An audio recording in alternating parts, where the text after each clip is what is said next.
The New South Wales Teachers Federation says class sizes will suffer under the state government's education changes. The Education Minister is planning to deregulate staffing, giving more powers to principals. But advocacy groups say it's a move to pass the buck on the budget and it'll damage education outcomes. Letitia Lemke reports.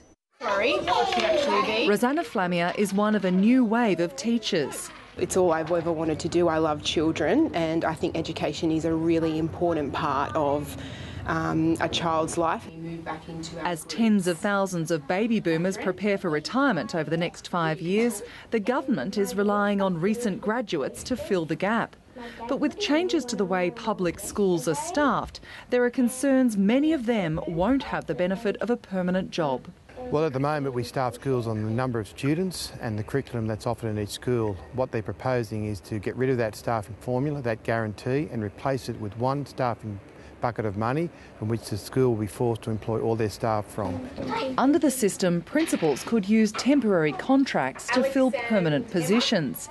Advocacy groups say it's a fast food approach to education.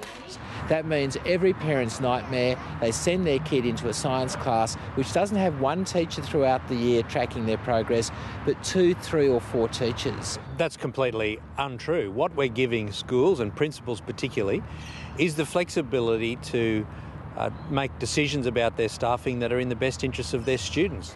The unions say this scheme is about budget cuts, not education, and that disadvantaged schools will be hardest hit. This is the most critical issue that we have ever faced in public education in New South Wales, worse than anything any government, Labor or Liberal, have ever done, and we certainly won't be taking a backward step on it. Unions say a similar approach was taken in Western Australia across 200 public schools, and it resulted in nearly half the workforce being on temporary contracts. Letitia Lemke, ABC News, Sydney.